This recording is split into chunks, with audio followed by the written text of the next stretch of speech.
Oral sex എന്ന് പറഞ്ഞു കഴിഞ്ഞാൽ വളരെ നിസ്സാരമായിട്ടുള്ള ഒരു സംഭവം എന്നാണ്. അപ്പൊ ഞാൻ അധികം സംസാരിക്കുന്നില്ല, അതിന് മുമ്പായിട്ട് നമുക്കിത് കണ്ടു നോക്കാം. ശാരീരിക ബന്ധം ഇങ്ങനെ നടത്തായിരുന്നത് സെമൻ പരിശോധിക്കുമ്പോൾ ഇവരെ ഡോക്ടർ പരിശോധിക്കുമ്പോൾ സെമൻ ഉള്ളിൽ ചെന്നിട്ടുണ്ട്. അത് പരിശോധിച്ചത് ആരുടെയാണെന്ന് കണ്ടുപിടിക്കാൻ പറ്റും. അത് ഒഴിവാക്കാൻ വേണ്ടിയാണ് ഇന്റർകോഴ്സ് ഒഴിവാക്കുന്ന ഇവര് റേപ്പ് ചെയ്ത് ബുദ്ധിപൂർവ്വം കളിച്ചതാണ്.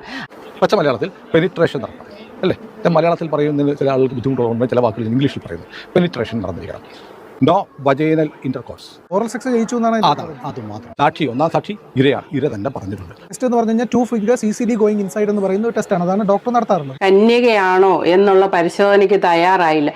അപ്പോൾ അതെന്തോ ഒരു തെറ്റ് പോലെ. സാറിന് കന്യക അല്ലാത്തതുകൊണ്ടാണോ പരിശോധനയ്ക്ക് തയ്യാറാവാത്തത്? ഞാൻ ഒരു കാര്യം പറയാം, ഞങ്ങളൊക്കെ നേഴ്സിംഗ് ആന്ധ്രയിലാണ് ഞാൻ പഠിച്ചത്. ആ പഠിച്ച കാലത്ത് നമ്മൾ നാട് വിട്ടതിൻ്റെ ഭാഗമായിട്ട് എന്തെങ്കിലുമൊക്കെ ഒരു അസുഖം വരും. അപ്പോൾ ഒരു വയറുവേദനയോ അങ്ങനെ എന്തേലും വന്നാലും അവിടെ സൈക്കോ പോലത്തെ ഒരു ലേഡി ഡോക്ടർ ഉണ്ടായിരുന്നു. നേഴ്സിംഗ് പഠിക്കുന്ന പിള്ളേർ എന്തിനു ചെന്നിട്ടുണ്ടെങ്കിലും അവർക്ക് അപ്പോഴേ ഉള്ളു പരിശോധന, അതാണ് പറയുന്നത്, ഉള്ളു പരിശോധിക്കണമെന്നുള്ള രീതിയാണ്. അത് നമ്മുടെ കന്യകയായിട്ടുണ്ടെങ്കിൽ പെൺകുട്ടികൾ വരുന്നത് നമ്മുടെ കന്യകാവത്ത് അവിടെ ഡോക്ടറുടെ പരിശോധനയോടെ നഷ്ടപ്പെടും. അപ്പോൾ അവർ പെൺകുട്ടികൾ ഒരിക്കലും അതിന് തയ്യാറാവില്ല. സീനിയർ ചേച്ചിമാർക്ക് 1-2 പേർക്ക് ആ അബദ്ധം പറ്റിയത് അവർ പിന്നീട് വരുന്ന ജൂനിയേഴ്സിനോട് അത് പറഞ്ഞിട്ടുണ്ട്, ആ ഡോക്ടറെ അടുത്ത് പോരുന്നു. അപ്പോൾ ആരും പോയാലും അങ്ങനെ ഒരു അവരുടെ മുന്നിൽ പോയി കിടക്കത്തില്ല പരിശോധനയ്ക്ക് വേണ്ടി. വെറുതെ വയറുവേനയോ എന്തേലും ആയിട്ട് എന്നാലും അവർക്ക് ഈ പരിശോധന. അപ്പൊ അതിനകത്തൊക്കെ അതാണ് അതിന്റെ കാര്യം. ഇവർക്ക് എല്ലാ അറിവും തികഞ്ഞെന്നുള്ള രീതിയിലാണ് ഇവരിരുന്ന് പറയുന്നത്. Hi friends, welcome back to my channel. നടിയെ ആക്രമിച്ച രാത്രിയെ കുറിച്ച് സംസാരിക്കുകയാണെന്നുണ്ടെങ്കിൽ എല്ലാവരും പറയുന്നത് 5-6 പേര് കൂടി കൂട്ടബലാത്സംഗം ചെയ്തു എന്ന്. ഇപ്പോൾ വിധി പുറത്തു വന്നതിന് ശേഷം പലരും ഇതിനെപ്പറ്റി ന്യായീകരിക്കുന്നൊക്കെയുണ്ട്. ഇപ്പോൾ പറയുന്നത് അനുസരിച്ച് 5-6 പേര് കൂടി കൂട്ടബലാത്സംഗം ചെയ്തിട്ടില്ല, ശാരീരികമായിട്ടുള്ള ഇന്റർകോഴ്സ് ഒന്നും ചെയ്തിട്ടില്ല, അല്ലാതെ ഓറൽ സെക്സ് ആണ് ചെയ്തിരിക്കുന്നത് എന്നാണ്. അപ്പൊ ഞാൻ അധികം പറയുന്നില്ല, നമുക്ക് അതൊന്ന് കണ്ടു നോക്കാം. ഇന്ദ്രിയെ പോലെയുള്ള ആളുകൾ നിഷ്കളങ്കരായി തെറ്റിദ്ധരിക്കപ്പെട്ടതാണ്. ഇതിനകത്ത് ചില സമൂഹത്തിന്റെ ചില തെറ്റിദ്ധാരണകൾ ആകെ മാറ്റിയിട്ട് ശ്രീ പണിക്കർ ഇതുവരെ പറയാത്ത, ഇന്ന് പറയുമെന്ന് എനിക്കറിയില്ല, ഇന്നലെ വരെ പറയാത്ത ഈ വിധിന്യായത്തിലെ ചില കള്ളത്തരങ്ങളൂടെ ഞാൻ പറഞ്ഞു പ്രേക്ഷകരോട്. ഒന്ന്, ഇതെന്ത് കേസാണ്? റേപ്പ് കേസ് അല്ലേ? കൂട്ടബലാത്സംഗം എന്നാണ് പറയുന്നത്.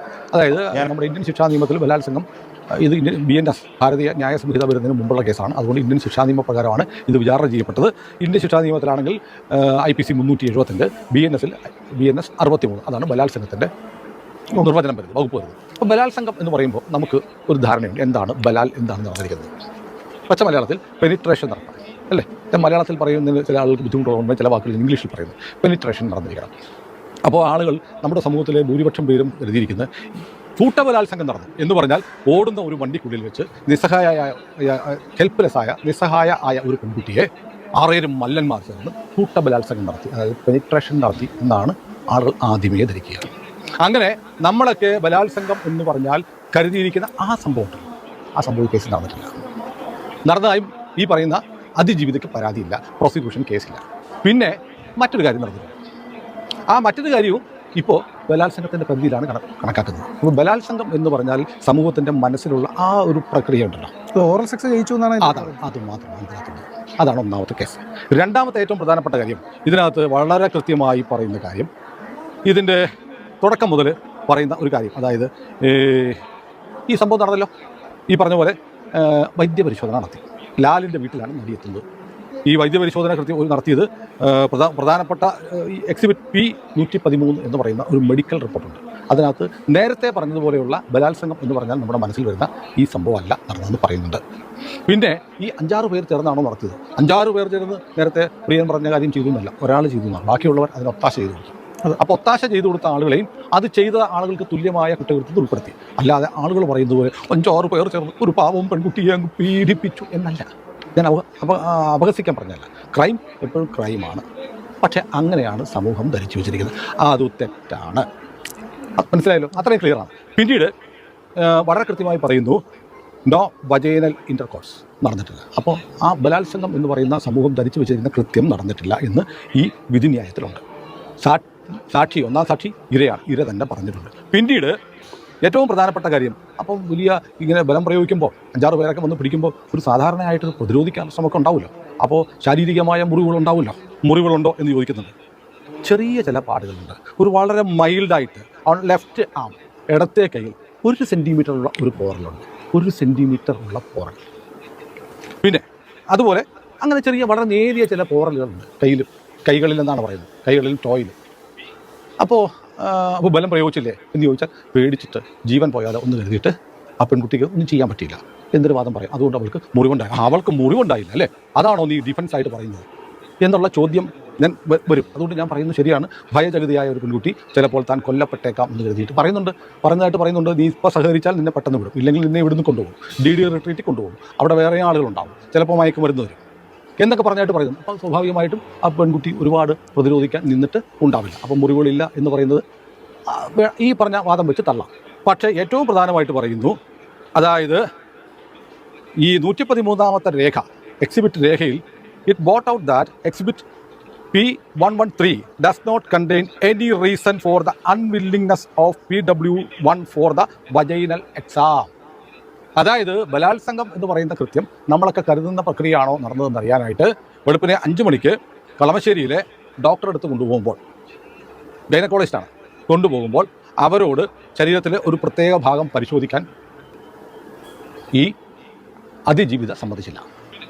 എന്തുകൊണ്ട് സമ്മതിച്ചില്ല എന്ന് ഈ രേഖയിൽ എഴുതിയിട്ടില്ല. അതെന്തുകൊണ്ടായിരിക്കാം? അതായത് സത്യത്തിൽ ഈ പരിശോധന എന്ന് പറയുന്നത് ഒറിജിനിറ്റി ടെസ്റ്റാണ് അല്ലേ. ഈ പറയുന്ന ആൾ ബലാത്സംഗത്തിന് ഇരയായിട്ടുണ്ടോ, കന്യക അവസ്ഥ നഷ്ടപ്പെട്ടിട്ടുണ്ടോ എന്നാണ് ഈ പരിശോധനയിലൂടെ പുറത്തു വരുന്നത്. ആ പരിശോധന നടത്താൻ അതിജീവിത തയ്യാറായില്ല. അതിൻ്റെ കാരണം എന്താണെന്ന് എക്സിബിറ്റ് 113 അന്വേഷണ ഉദ്യോഗസ്ഥൻ പറഞ്ഞിട്ടില്ല എന്ന് വളരെ കൃത്യമായി പറയുന്നുണ്ട്. എന്നിട്ട് പറയുന്നുണ്ട്, it also suggested to the witness that exhibit P113 is not in prescribed format, but she denied that. അതായത് ഈ കാരണം ഇത് എന്തുകൊണ്ട് സമ്മതിക്കുന്നില്ല എന്ന് രേഖപ്പെടുത്താതെ ഉള്ള ഈ മൊഴി 113ാമത്തെ രേഖ അതിൻ്റെ നിശ്ചയിക്കപ്പെട്ട ഫോർമാറ്റിലല്ല എന്ന് പറഞ്ഞിട്ടും ഈ പരിശോധനയ്ക്ക് സമ്മതിച്ചില്ല. ഈ പറഞ്ഞതുപോലെയുള്ള ഒരു ബലാത്സംഗമല്ല നടന്നത്. പക്ഷേ അതും നിയമപ്രകാരം നടന്ന കൃത്യവും റേപ്പിൻ്റെ പരിധിയിൽ നിർവചനത്തിൽ തന്നെയാണ് പുതിയ കാലത്ത് ഉപയോഗിക്കുന്നത്. അതായത് ഒരു സ്ത്രീയുടെ അന്തസ്സ് നശിപ്പിക്കുന്ന ആ പ്രക്രിയയെ റേപ്പായിട്ട് കണക്കാക്കും. പക്ഷേ അതിന് പെനട്രേഷൻ വേണമെന്ന് ഇല്ല.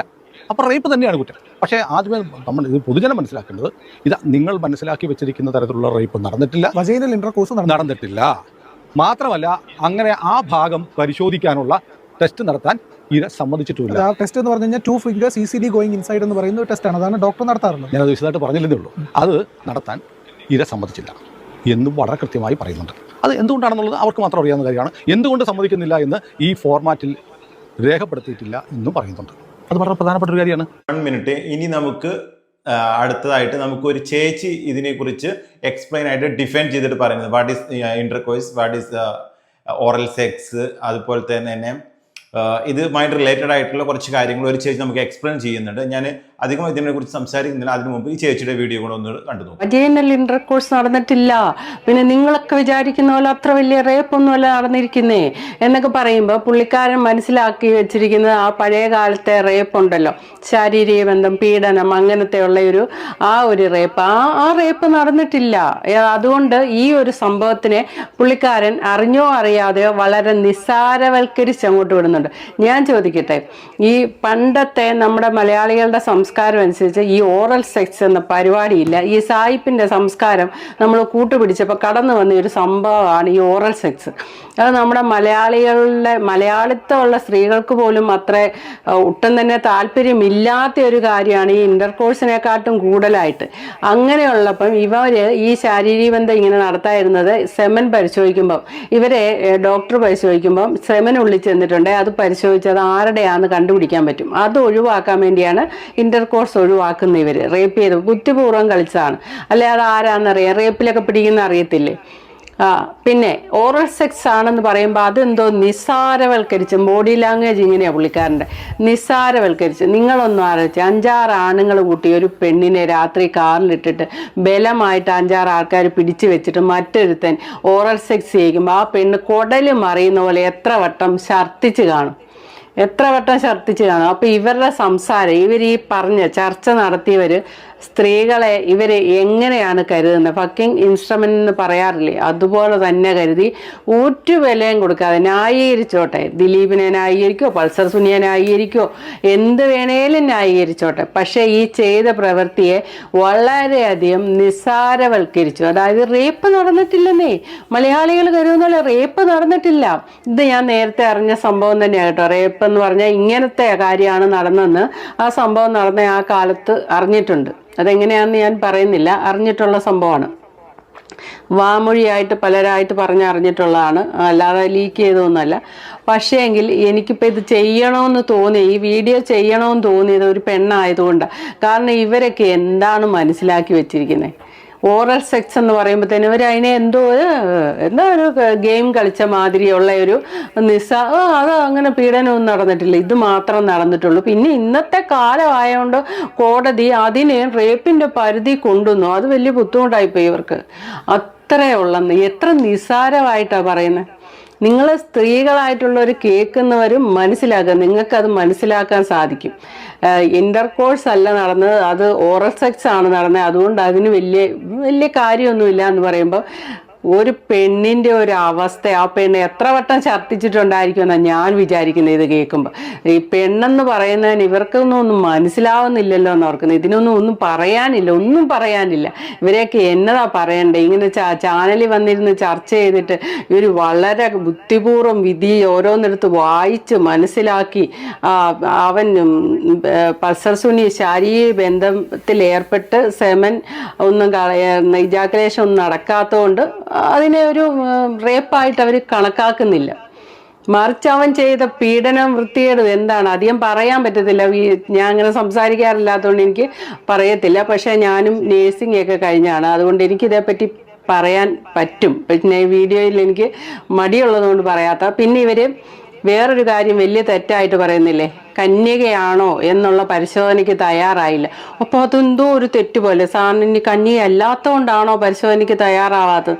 ഞാൻ ഒരു കാര്യം പറയാം, ഞങ്ങളൊക്കെ നേഴ്സിംഗ് ആന്ധ്രയിലാണ് ഞാൻ പഠിച്ചത്. ആ പഠിച്ച കാലത്ത് നമ്മൾ നാട് വിട്ടതിൻ്റെ ഭാഗമായിട്ട് എന്തെങ്കിലുമൊക്കെ ഒരു അസുഖം വരും. അപ്പോൾ ഒരു വയറുവേനയോ അങ്ങനെ എന്തേലും വന്നാലും അവിടെ സൈക്കോ പോലത്തെ ഒരു ലേഡി ഡോക്ടർ ഉണ്ടായിരുന്നു. നേഴ്സിംഗ് പഠിക്കുന്ന പിള്ളേർ എന്തിനു ചെന്നിട്ടുണ്ടെങ്കിലും അവർക്ക് അപ്പോഴേ ഉള്ളു പരിശോധന, അതാണ് പറയുന്നത്, ഉള്ളു പരിശോധിക്കണമെന്നുള്ള രീതിയാണ്. അത് നമ്മുടെ കന്യകയായിട്ടുണ്ടെങ്കിൽ പെൺകുട്ടികൾ വരുന്നത് നമ്മുടെ കന്യകാവത്ത് അവിടെ ഡോക്ടറുടെ പരിശോധനയോടെ നഷ്ടപ്പെടും. അപ്പോൾ അവർ പെൺകുട്ടികൾ ഒരിക്കലും അതിന് തയ്യാറാവില്ല. സീനിയർ ചേച്ചിമാർക്ക് 1-2 പേർക്ക് ആ അബദ്ധം പറ്റിയത് അവർ പിന്നീട് വരുന്ന ജൂനിയേഴ്സിനോട് അത് പറഞ്ഞിട്ടുണ്ട്, ആ ഡോക്ടറെ അടുത്ത് പോരുന്നു. അപ്പോൾ ആരും പോയാലും അങ്ങനെ ഒരു അവരുടെ മുന്നിൽ പോയി കിടക്കത്തില്ല പരിശോധനയ്ക്ക് വേണ്ടി. വെറുതെ വയറുവേനയോ എന്തേലും ആയിട്ട് എന്നാലും അവർക്ക് ഈ പരിശോധന. അപ്പോൾ അതിനകത്തൊക്കെ അതാണ് അതിൻ്റെ കാര്യം. ഇവർക്ക് എല്ലാ അറിവും തികഞ്ഞെന്നുള്ള രീതിയിലാണ് ഇവരിരുന്ന് പറയുന്നത്.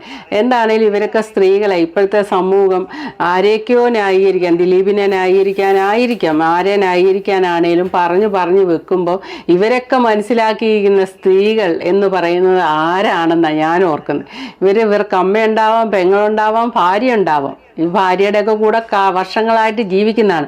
പക്ഷേ ഒരു സ്ത്രീയുടെ മനസ്സെന്താണെന്ന് മനസ്സിലാക്കാനുള്ള കഴിവില്ലാത്തവരാണ്. ഇത്രയും പാതിരാത്രി വിജനമായിട്ട് ഓടുമ്പോൾ 6-7 ആണുങ്ങളുടെ നടുക്ക് കിടന്നിട്ട് ഓറൽ സെക്സ് ചെയ്തതിനെ നിസ്സാരമായിട്ട് പറയാൻ സമ്മതിച്ചിരിക്കുന്നു. ഇപ്പൊ ചേച്ചി പറഞ്ഞ എല്ലാവർക്കും വ്യക്തമായില്ലേ? കാരണം ചേച്ചി പറഞ്ഞത് ഓറൽ സെക്സ് എന്താണ്, സെക്സ് ഇന്റർകോഴ്സ് എന്താണെന്ന് ചേച്ചി പറഞ്ഞത്. അപ്പോൾ ചേച്ചി വളരെ വ്യക്തമായിട്ട് ഇതിനെക്കുറിച്ച് പ്രസൻറ്റേഷൻ ചെയ്തു. അപ്പോൾ റേപ്പ് എന്ന് പറഞ്ഞു കഴിഞ്ഞാൽ പൾസർ സുനി എന്താണ് സെക്ഷൽ ഇൻ്റർകോഴ്സ് ചെയ്തിട്ടില്ല. കാരണം സെമനുള്ളിൽ ചെന്ന് കഴിഞ്ഞാൽ ആരുടേതാണെന്ന് എക്സാമിനേഷൻ ടെസ്റ്റ് കാര്യങ്ങളൊക്കെ ചെയ്ത് കഴിഞ്ഞാൽ പിടിക്കപ്പെടും. അതുകൊണ്ട് സെക്സ് ഇൻ്റർകോഴ്സ് ചെയ്തിട്ടില്ല, ഓറൽ സെക്സ് ആണ് ചെയ്തിട്ടുള്ളത്. കാരണം അത് അന്നേരം തന്നെ ഈ പറയുന്ന ചേച്ചിക്ക് അറിയാമായിരുന്നു എന്ന് ചേച്ചി പറയുന്നുണ്ട്. ബട്ട് ചേച്ചി വാക്കാൽ അറിയപ്പെട്ടതാണെന്ന് ചേച്ചി പറയുന്നുണ്ട്. ഇതാണ് സംഭവം. ആക്ച്വലി ഇതിനെ കുറിച്ചിട്ട് ഒരു നഴ്സിംഗ് പഠിച്ചിട്ടുള്ളൊരു ആളുടെ ഒരു ഒപ്പീനിയനാണ് നമ്മൾ കേട്ടത്. ഇപ്പൊ ഇനി നിങ്ങളിപ്പോൾ 2 റിയാക്ഷൻ വീഡിയോ നമ്മൾ കണ്ടു. ഇപ്പൊ നിങ്ങൾക്ക് ആരുടേതാണ് ശരി, ഇതിലെങ്ങനത്തെ എന്തെങ്കിലും തെറ്റുണ്ടോ, എന്തെങ്കിലും തിരുത്തേണ്ടതുണ്ടോ എന്നുണ്ടെങ്കിൽ നിങ്ങളുടെ വിലയേറിയ അഭിപ്രായങ്ങൾ നിങ്ങൾ കമന്റായി രേഖപ്പെടുത്തണമെന്ന് അറിയിക്കുന്നു. നിങ്ങൾ ആദ്യമായിട്ടാണ് കാണുന്നുണ്ടെങ്കിൽ ഈ ചാനൽ സബ്സ്ക്രൈബ് ചെയ്യാനും ഷെയർ ചെയ്യാനും മറക്കരുത്. Thank you for watching.